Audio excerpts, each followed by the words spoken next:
Okay, welcome back to another lesson. And before we start building and creating our law firm's website, there's one thing we need to do, and that's make sure that the law firm's website is going to be safe and secure. And to help it be a little bit safer, a little bit more secure, we're going to institute and we're going to utilize some key features. Now, I think it's important to have this lesson at this point in time instead of worrying about security later. And the reason for that is while this course is all about getting your law firm's website up and running ASAP as possible, that's a Michael Scott quote there that I just couldn't resist. I also understand that life happens, right? You start working on the website, but then you realize, oh, I have to take care of this discovery deadline. I have to take care of this client. And then you'll have to circle back to building your website down the road, maybe a week later, maybe 2 weeks later, whatever that may be. And I also understand that you may be like me and you may be a bit of a perfectionist. There's no denying that I tend to have those perfectionist tendencies. And because of that, it may delay you ultimately finishing your website. And so before you go down that rabbit hole of building that quote perfect website, you want to have these securities in place in order to help protect the website that we're ultimately going to build. It's a whole lot safer to worry about that now instead of pushing that to the back burner and worrying about that later. But in this situation, what we want to do is head over to the hosting provider, and I'll do that in my situation with GoDaddy. As you can see here, we have the GoDaddy homepage up. Whenever you're watching this in the future, it may look different, but I think it's basically going to be the same path no matter what. So in my situation, I'm going to go up to my name, click my products, scroll down to my hosting plan, and click manage. At this point, I want to look over to the right and click cPanel admin. And after clicking that, this is what I can see. And in order to go to the redirects, you want to go to something called, hey, look at this, redirects. So in order to make sure everything is pushed to the HTTPS, you want to be able to choose your right options. And here's what I'm going to do in my situation. As you can see, I went ahead and chose TexasClassActionLawyer.com because that's the domain name that we are working on with this particular example in this course. Don't need to put anything after this slash right here. And if we back up just a little bit, you can see HTTPS question mark with the potential www dot question mark. This is basically saying no matter the variation here, we want to redirect all variations to one particular redirect website. And what I'm going to choose in this situation is pretty obvious at this point. It's going to be, and make sure you type your domain name and your website address correctly. The last thing you want to do is redirect to some site that either doesn't work or it's not your site. And then go ahead and click add. As you can see up at the very top, we have the check mark confirming that everything was processed correctly. And after clicking go back, I can now see that TexasClassActionLawyer.com has redirected to the HTTPS version. So we're not quite done with this particular portion of the lesson because now we want to test this out. So I went ahead and opened up an incognito mode screen or window here on Google Chrome. Let's type in the HTTP version of TexasClassActionLawyer.com. And the goal and the hope here is as soon as I click enter, it'll be redirected and have that S right there. Hey, look, it's a horrible website, but if we come up here, we can see that it's secure, and that's because it's HTTPS. We were able to achieve the goal here, so quick pat on the back for yourself to be able to check that box and make your website a little bit more secure, but there are still things we need to knock out. Now, if we also go back to this screen, I do want to point out the example that I was talking about earlier, or maybe just alluding to. But as you can see, I have stonefirm.com, stonefirm.law as the two domains, and both of them redirect to the HTTPS version of stonefirm.law, meaning that if you have multiple domain names like this, the .com and the .law, you can send it all in one particular location. And prior to this course, I was actually sending TexasClassActionLawyer.com to stonefirm.law as well, but I'm pivoting a little bit in order to show you exactly how to build your law firm's website. Okay, a quick safety feature that we should probably implement since we're already on this redirect page is to click up here on cPanel.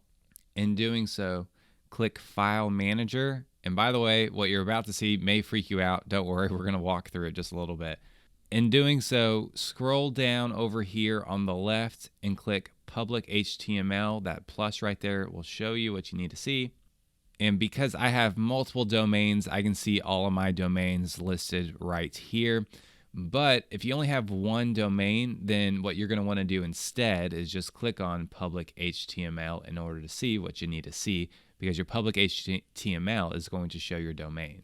In either situation, if you have one domain, click on the Public HTML.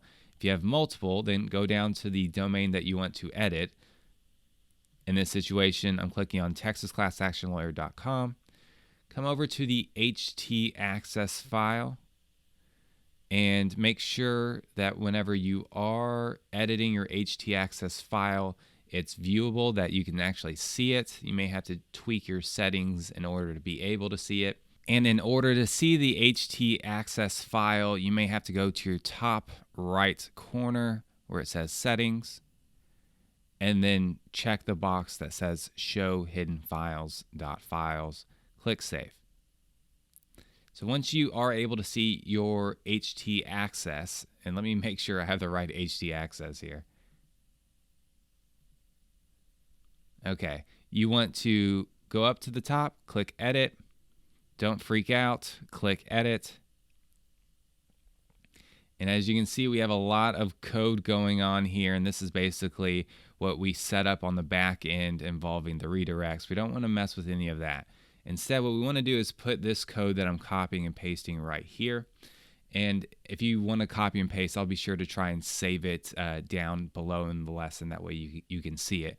And the point of this code, and I'll be honest, I'm not the most technical savvy when it comes to these things, and I'm a lawyer teaching you how to put together a law firm website, but I did some research, and based off of what I saw, you have an XMLRPC.php file that WordPress automatically creates. Even if you delete it, it's going to pop back up. Some hackers try and use this file to edit and then ultimately get into your website through this file. And since this file isn't really needed, and because it's also going to be automatically generated, you just want to be able to prevent people, aka hackers, from being able to edit. And so this code right here, from what I saw online, and this code right here prevents people from making an edit and ultimately hacking your site through this particular file. And there's another way that we can also build upon the security with this, but I recommend having this little code. I have this code on all of my websites. I've had this code for a while now, haven't had any issues. And if an issue does arise, you can always go back through the same path that you just went, delete it, and then click Save Changes. But in this situation, I recommend keeping it for now. Click Save Changes and enjoy the extra security. Okay, so now let's head back over to our website. Remember, if you logged out of your website maybe before you did all these other changes or whenever you ended the previous lesson, at this point in time, you can access your website by going to your domain address .com/wp-admin/ sorry, I almost forgot that other slash.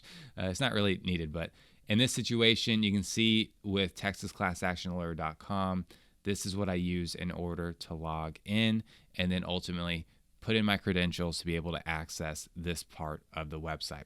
That's going to change right now, though, to where you're going to be using a different login URL. And what we want to do at this point is go to Plugins. And I could have clicked Add New there, but click Add New here. And we want to search for WPS Hide Login. Enter. Click Install Now. Activate. And then let's go over to Settings. Wps Hide Login. That's basically the plugin or the app that we just edited. And here's what's important. Here's why you want to use this plugin. There's a thing called brute force attacks. I touched on it, I believe, in the previous lesson, where people have computers, they have this automated process to where they go through any and every website that they can, assuming that everyone still has their default login URL set up.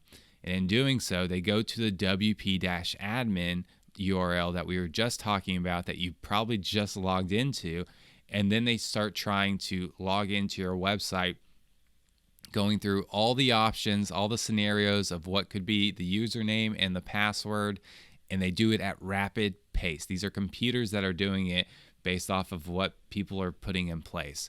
Why they're doing it, don't really know the motivation behind every single one of these people, but what I can tell you is that, and this happened to me personally, is that one of my websites was hacked because I just kind of put it on the back burner and didn't really touch it and put in any form of security.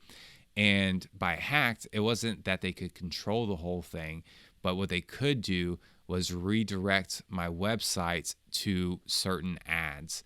And I guess based off of what I saw on Google, the benefit here is that when people were going to that website that I put on the back burner and hadn't really touched in a while, it would be redirected to these ads. And because these ads were getting additional views, then somehow that resulted in those hackers getting, I would say probably pennies, but getting some form of money based on the views that the ads were getting. And so there's all these little schemes and ways, I guess, hackers are always trying to make money. And in doing so, that should probably put in perspective why you want to have levels of security, not only because of the fear of somebody taking control of your website, holding it hostage, but maybe putting in certain levels of code that ultimately redirect your website, and it just becomes an absolute pain in order to try and clean it up. So that begins right now with changing right here, this login URL to something else that you want to work. For example, it can be log-in, it could be login. It needs to be something other than the WP admin, and that way the computers that are just assuming everything is default ultimately will be redirected to a 404, meaning it's going to say that the website doesn't exist. Now, I also want you to remember though, and if I can put flashing red lights here, I would, but whenever you try and sign in to your website in the future, even if you click a link through your cPanel, that's the WP admin, this setting right here is going to take you to this 404. This page does not exist.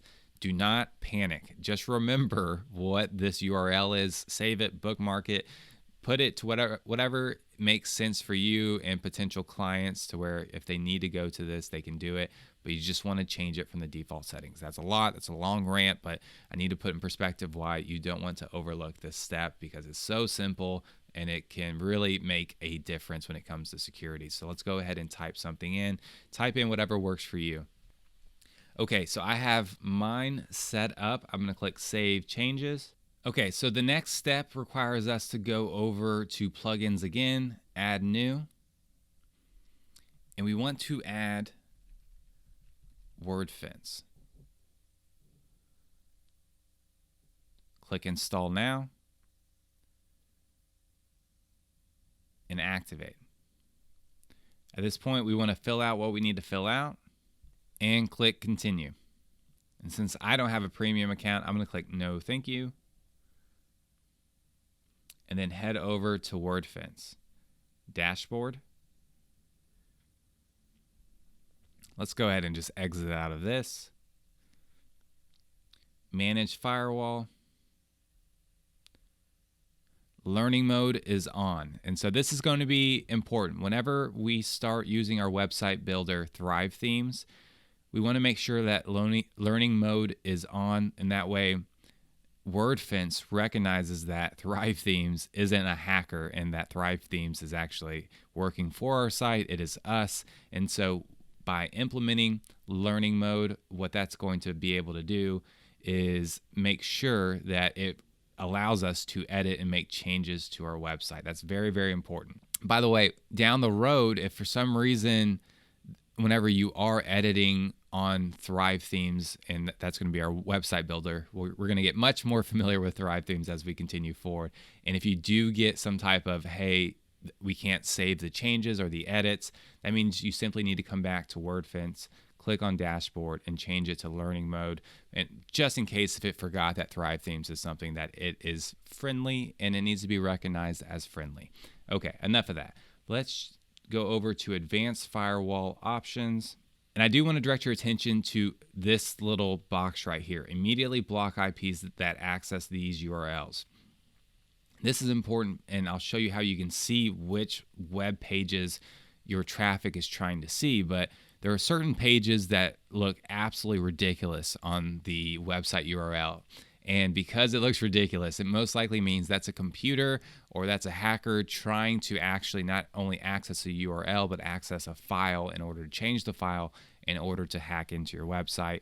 And so the URLs that I like to point out as, hey, immediately block these, are typically these two URLs. There are maybe one or two that come to mind as well, and so I may add on to this list down in the body of this lesson. But for now, these are the two big ones that I would say. Remember, this is the one we talked about earlier, to where we want to be able to prevent people from changing it, but if we can actually head it off to where as soon as they try and go to this URL, they're immediately blocked, then that's another level of security that we were talking about earlier. And then let's go up and save changes so we don't lose that. Now let's scroll back down to brute force protection. So this is what I was talking about with the brute force hacking, where you have the computers just trying any and every scenario. This one right here says lockout after how many login attempts. In other words, when these computers are trying to log in and they're trying every single scenario, at some point you can block that particular computer or even user and make sure that they can't access and keep trying over and over again. So I like to be kind of more maybe on the conservative side from the website's perspective, and limit that to 10, keeping in mind that maybe a user that needs to get on the site, like on LawVenture, needs to get on the site and they don't remember their password. The login form that they're logging into will let them know how many available attempts they have left. And so if they get to the 2 or the 1, then they can always click the additional link in order to get their email reset, or their password reset via their email. I also like to change this one to 10. And then I like to have a little bit of a steeper penalty for being locked out, 6 hours. And then what I also like to add are potential usernames that I know computers and hackers are going to try and use. For example, I see admin attempted a lot. I see user. I've seen admin1. And I've also seen basically the domain name listed here. So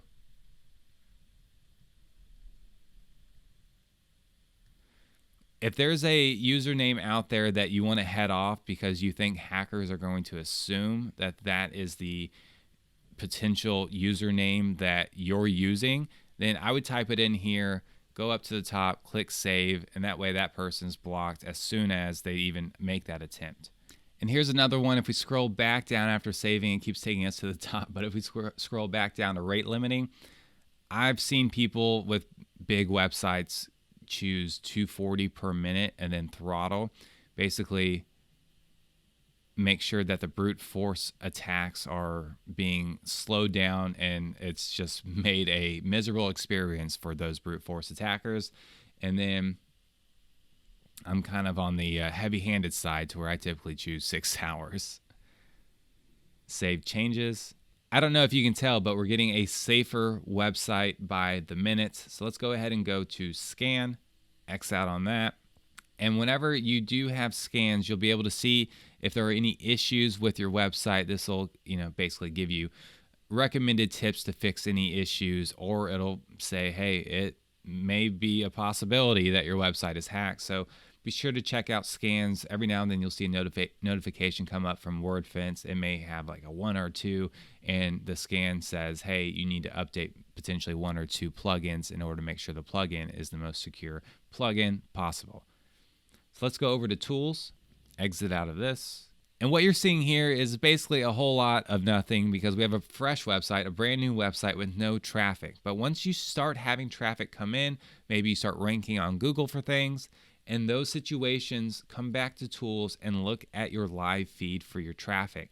What WordFence will do here is basically get a sense of what is the traffic, the quality of the traffic. Is the traffic a human, a bot? Is there a warning that it could be a bot? Or is the traffic being blocked for certain reasons? For example, if the traffic is going to some of the blocked URLs that we blocked earlier, there's a lot of blocking going on. We got Dikembe Mutombo happening right now, then that'll show up as blocked. And I recommend checking this occasionally, because when you do, you may see that certain URLs that are bogus are being attacked, or they're trying to be accessed. And so you can go ahead and hover over those URLs, highlight them, copy them, and then ultimately paste them in the blocked URLs that we were talking about earlier. And that way, when hackers do try and go to those URLs again in the future, they're immediately blocked from that point on. Or if you're going through this live list, you can actually block people directly, or block computers directly and IP addresses directly.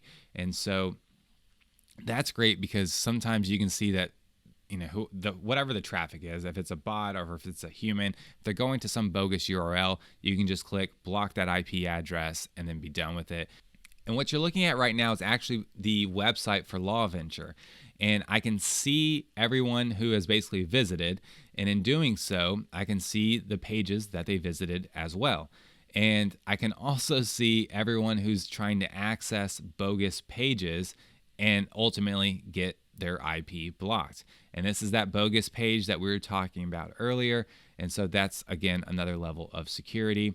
And you can also go and click and see exactly what pages people are logging in. And as you can see, there's a members-login URL that is being clicked. In that situation, I do know that is a person, so there's no point in me coming over and clicking block IP. Up next, we want to go over to login security under WordFence, and I'm going to have to blur a lot of this out.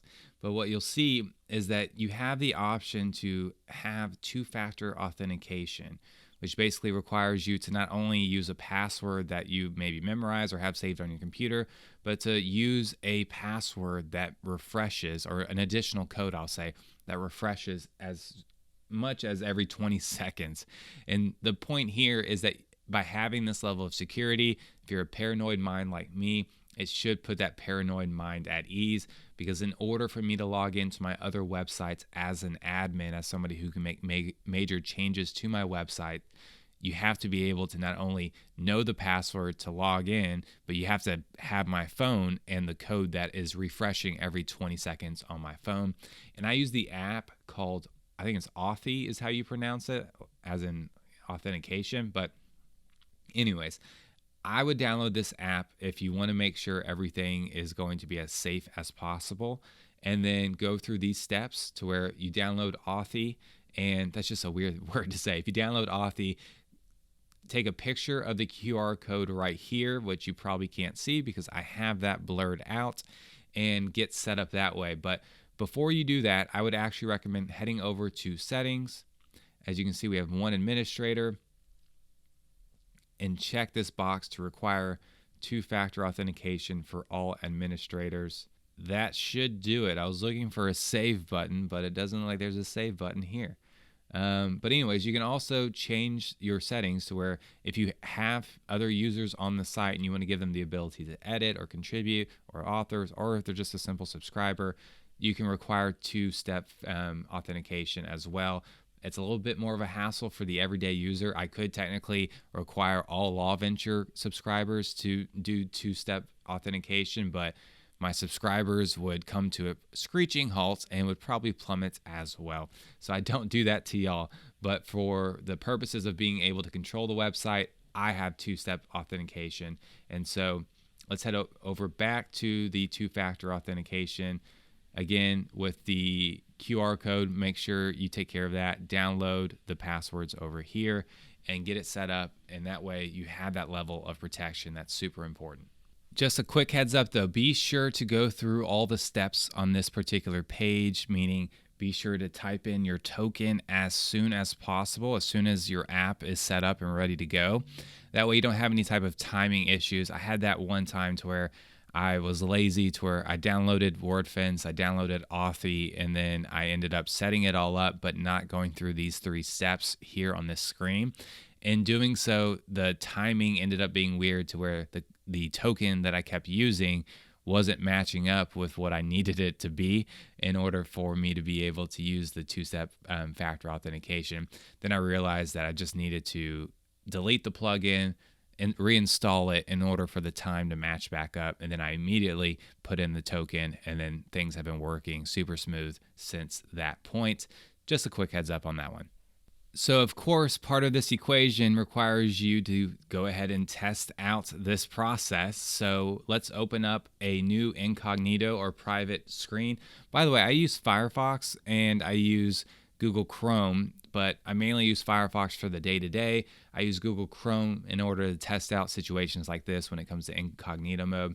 And that way I know everything is super, super fresh because there aren't any cookies being used when I don't use Google Chrome that much. So through incognito, I'm going to type in my URL. That is my new URL, thanks to us changing the WP admin URL earlier. Don't forget about that. You don't want to freak out because you go to a URL that doesn't exist anymore. So new URL is being typed in right now. And the new URL takes me to a window like this. And I'm going to type in my information, click login. Oh, hey, 2-factor authentication code. Let's open up the app on my phone, type in the code.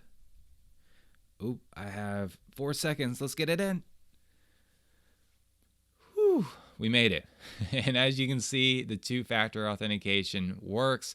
So we have an extra level of security. Should make you feel a whole lot better about the website. Should make you feel a whole lot more secure about the website. That's always a good thing. Congratulations, you've officially put in your first line of defense in order to help protect your website, in order to make things safer, not only for you, but for your traffic. And that should hopefully have your mind rest a little bit easier at night. So we have this in place, and with these measures, with these padlocks in place, it's all about, at this point, looking to the next steps of actually building our website, because currently our website's not looking good. So let's change that in the next lesson.